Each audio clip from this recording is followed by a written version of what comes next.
Hey, you found us. Welcome home to Center for Spiritual Living. We understand that you can't sit here in these chairs and be with us for everything that we do in the world, but we still want you to be part of our community.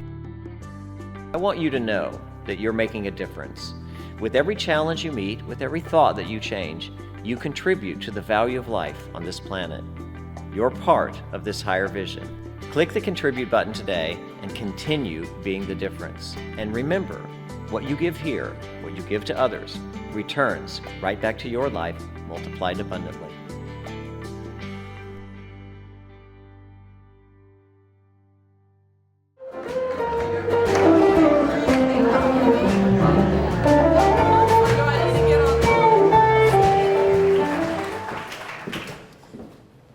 Good morning. Good morning. Dang, there's some talent on this stage, right? I know, right? I didn't mean you, I meant like me.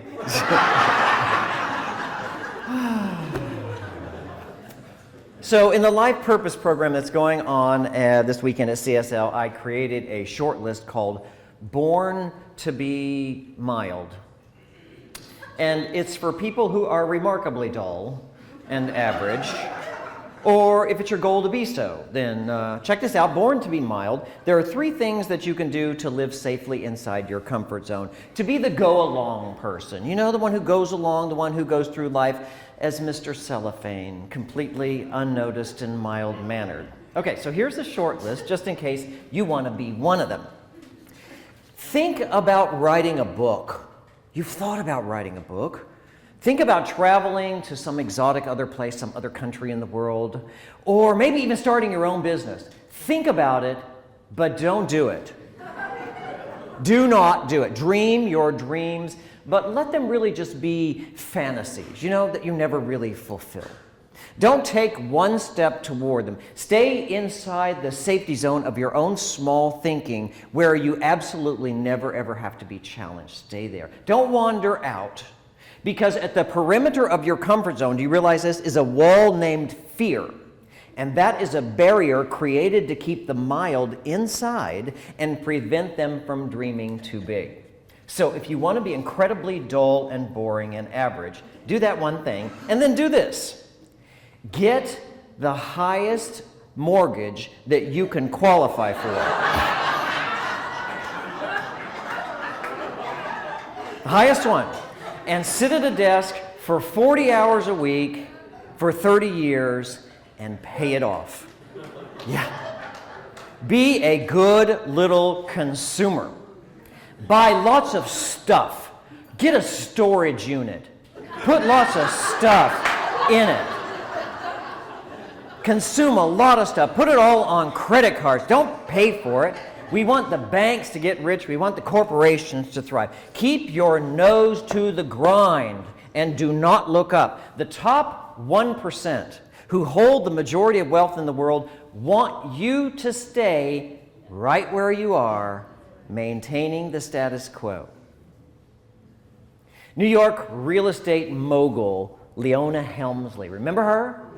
She was dubbed the Queen of Mean. The Queen of Mean. You know what she said?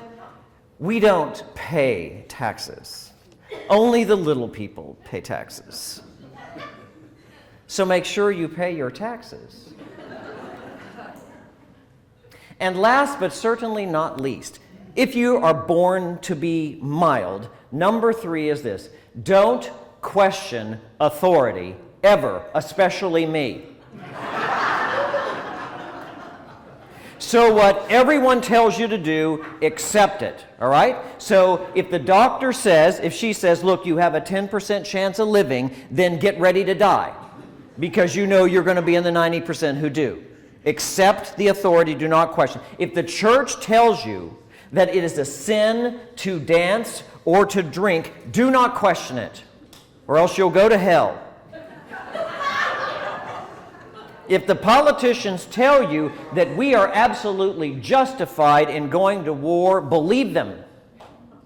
Take that as your marching orders. Get in line for your uniform.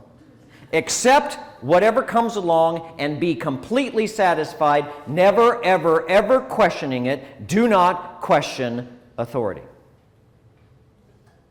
Now, you know, of course, I'm kidding, right? You know, I don't think you were born to be mild or mild-mannered.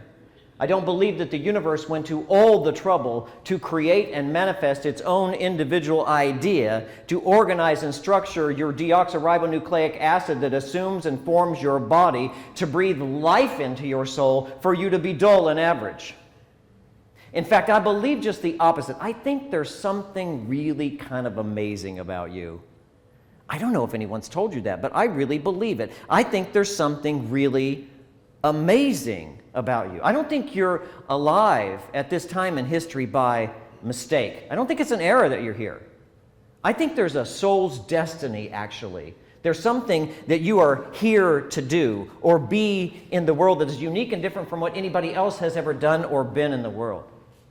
And I don't even think this community that we call CSL has been assembled by mistake either. I don't think it's just mere coincidence that we all happen to find each other, do you? I mean, I think we have a shared destiny together to fulfill as well. Something that we need to do as a community that will make a difference. You know, we've come a long way since we first started. CSL will be 25 years old this fall. And you know when we first started in 1990, because I was there, I remember way back then, you know, a lot of people came to us and they were really anxious to learn the spiritual principles that we teach, you know? They wanted to learn how to be powerful manifestors. That's what they wanted. You know, they wanted to get more money. They wanted more prosperity. They wanted a bigger house. They wanted a better job, a nicer career, a fancier car. They wanted a cute boyfriend or a cute girlfriend or one of each, because you know how you are. But you know, back in those early days, yeah, you know how you are. So back in those early days, you know, because I remember it was all about the law of attraction. You know, to get everything that you wanted from life. And everybody came to CSL, and all the New Thought communities they're going to use the law of attraction. We're going to get what we want out of life. But then something happened here. We made a shift in consciousness. We grow out of this, what I think is an infantile approach to life, you know, where it's all about what I want. It's all about me, and what I can get from the world. You know, a funny thing happens when you get closer to Spirit. It's unusual. When you know you can have anything you want, suddenly you don't want very much. You know? We're growing, CSL. We're maturing in our spirituality. We're getting closer to the one presence that lives in and among us, what the Native Americans called the Great Spirit, the one lover in the universe. And so now it's not so much about getting what we want anymore, it's more about giving, isn't it?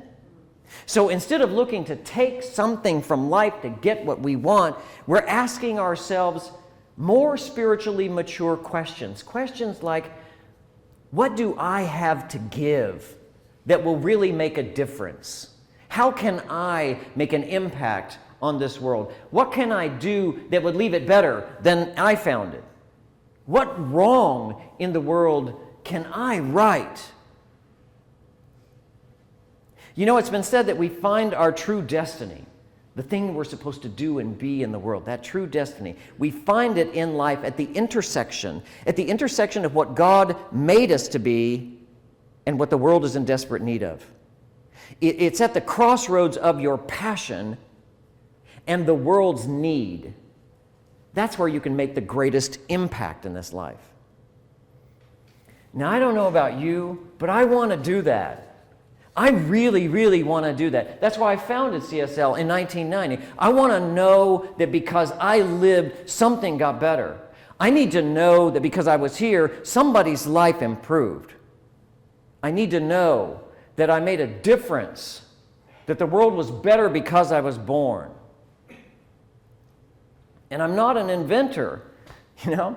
I'm not going to invent some gadget that's going to change the world. I'm not a philanthropist. I don't have a lot of money, so I can't go build a school or a company that will change the world. And I'm clearly not the outdoorsy type. So I'm not going to go dig a well somewhere. I do not have the shoes for that. I am sorry. I cannot go dig wells in the mud. I've got too much product in my hair. So I'm not going to do that. But I've got a voice. I've got a voice. And I can use it the way I believe God intended me to use it, to inspire people. And I've got passion. And I can use it to fuel our dreams of a world that works for everybody, not just 1%. And I've got you, babe. And when you add us all up together, I think we're pretty powerful. Together, I think we're pretty powerful. But I have to tell you, honestly, I'm getting kind of tired. I'm getting kind of tired. And I'm growing weary of the world's nonsense. I don't know, maybe it's an age thing. Maybe I'm just becoming more intolerant of the things that aren't working in the world. I'm tired of religions that preach hate instead of love, telling me that I can't love the people that I love who are different, saying that God is offended by them. I'm offended by that doctrine. I'm tired of corporations that poison our food to maximize their own profit and make people sick, and then provide drug companies that offer no cures whatsoever. And I'm tired. I'm tired of schools that feed our kids junk food and tell them they have ADD because they can't sit still. They can't sit still because their systems are overloaded with sugar and the curriculum is outdated. And I'm tired of a medical care system that has no care at all. And I'm tired of a government that doesn't serve the people and politicians that keep yelling at me, vote for me, I'll fix it. It doesn't matter who you put in a broken down old car, it ain't going anywhere, it's broke. I'm tired. I'm tired of women being disrespected and called bitches.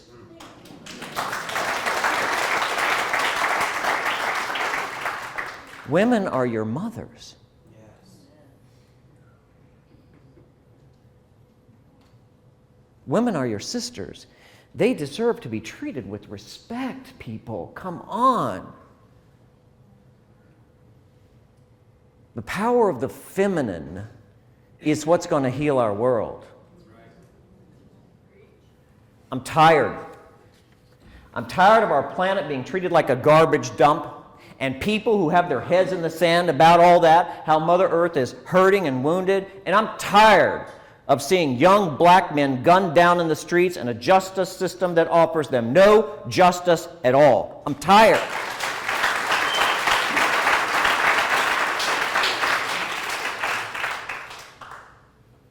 And most of all, I'm tired of people thinking there's nothing we can do about this. That we just have to sit back like some ridiculous, helpless little victim and watch it all happen and do nothing about it. These are not political issues. These are moral issues. These are social issues of our day. This isn't just what the liberals and the Democrats are complaining about the system. The conservatives and the Republicans, statistics show we're going the wrong way. We're on the wrong track. We can't finger point anymore. We've got to stop placing blame. It's not the parties that are going to make the change happen. It's the people. We're the ones that keep standing around waiting for somebody to do something about this. I'm tired of standing around doing nothing about it. I don't believe, as some have proposed, the fearful and the religious radical, that the answers to our problems are to return to the days of old, to dial back the progress we've made, go back to the restrictive moral codes of the 1950s that dictated a woman is to be submissive to her man, stay in the kitchen barefoot and pregnant. Oh, hail to the no. We don't need to be more submissive. We need to be more active. Actively engaged in doing whatever it is we can, wherever we are, with whatever we've got. I love what Jimmy Carter said. President Jimmy Carter said, my faith demands, my faith demands that I do whatever I can, wherever I am, with whatever I have, to try to make a difference. My faith demands. Look, I'm not proposing that we all go rioting in the streets. This isn't a call to arms. This is a call to action. That's what it is. It is for you to do what you can, wherever you are at the time, with whatever you have at the time, to try to make a difference. Because if we don't try,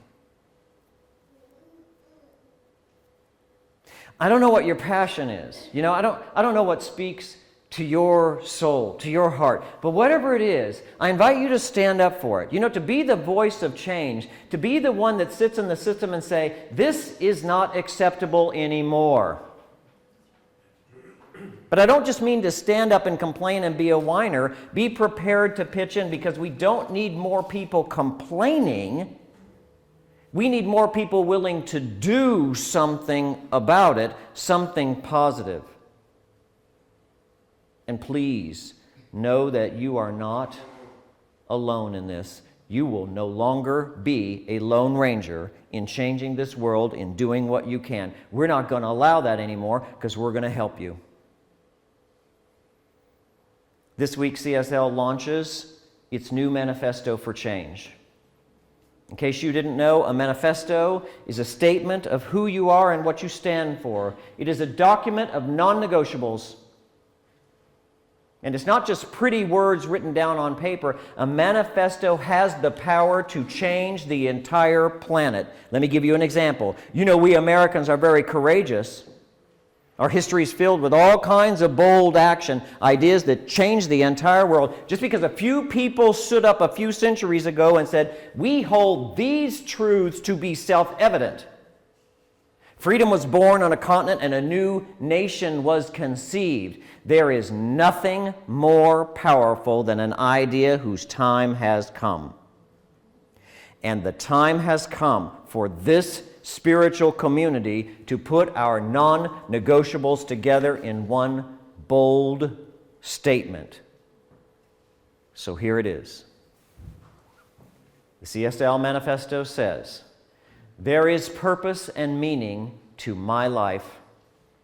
There is nothing accidental or negotiable about my uniqueness. My talents, strengths, and perspectives are exactly what the world needs at this time in history. I am here to leave the world better than I found it. Who I am and what I do matters to the next generation and the next and the next. And that's because I am one link in a chain of consciousness that stretches before and after my life for 1,000 generations. Each and every single link in that chain, each generation determines if the chain grows stronger and life gets better in our world. Understand, we're not just connected to each other, we are co-creative partners in the healing of our world. Our choices determine everything. Our compassion and our love for each other is all that matters. We are the ones we've been waiting for, and the wait is over. We are here to change the world.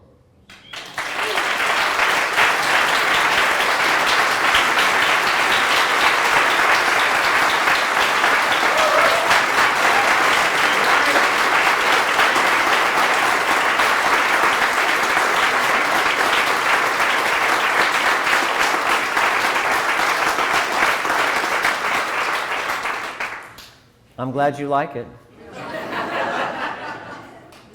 Because we are so committed to this being our new identity that it is now posted in a backlit sign in the entryway. You can get copies of it in the lobby today to take with you. We have it on posters and on magnets in the bookstore. We want you to put it everywhere. We want you to tell everybody you know CSL is taking a stand for a better world.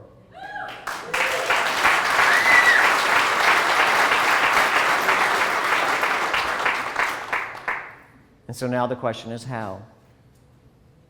How are we going to do that? How can we activate this manifesto? Well, starting today, we're going to begin to provide you with ample opportunities for you to get involved, both locally and globally. And of course, all this takes leadership. So we're fortunate enough to have a new leader who stepped forward to assume the position of Service Projects Coordinator at CSL. His name is Chuck Romero, and you'll hear more from him in a few minutes. He's going to tell you about how you can make a difference where you are with what you've got. Too many of us have felt helpless for too long. We sit at home shaking our heads, reading the news, watching the news. We hear ourselves complain until we're sick of hearing ourselves complain about the injustices of the world. But we just sit there wondering, what can I do about it? I'm only one person. Well, we're about to change all of that. So if you're like me, if you're really ready to make a difference, if you want to leave the world better than you found it, we're going to help you. You were not born to be mild. To be another person who just pinballs through life, bouncing around from one thing to the next in life, and at the end wondering, what was that all about? You were born to be different. You were born to be unique. You were born to be powerful and to make a difference. And together we're going to do that. And so ends the lesson.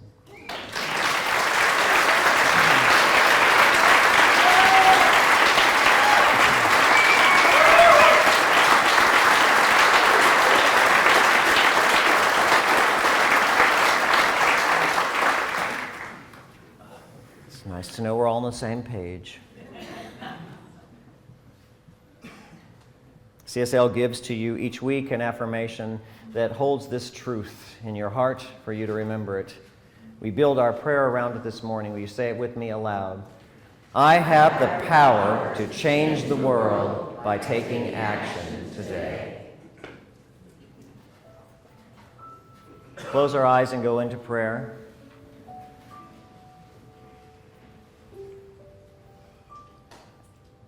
We close our eyes when we kiss somebody we love. We close our eyes to envision and dream. And we close our eyes to pray.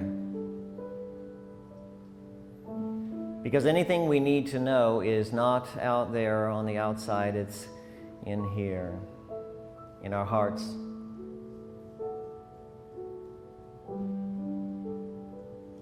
Let's remember that we are in a room that is filled with power. That we are surrounded by, embraced, and deeply loved by the one presence in the universe, the Spirit of God. Let's remember that it has invested deeply in our lives and it is committed to our success. The universe's only desire is for the highest possible good to unfold for all of its creation. We've been put here together to be strengthened by one another, to hold hands, and to move into a better world. All we have to do this is ourselves. And all we need to do is smile. Maybe the only thing there is to do is to love more, to be more compassionate, to forgive. So let's take today to commit ourselves as we have together to be the change, to stop waiting for somebody else to fix what's broken, and to stand up for what's not. Let's make this true not just for the world, but for our own lives. Let's individualize this truth and turn away from what we keep trying to fix that's broken in our lives and turn toward that which is not.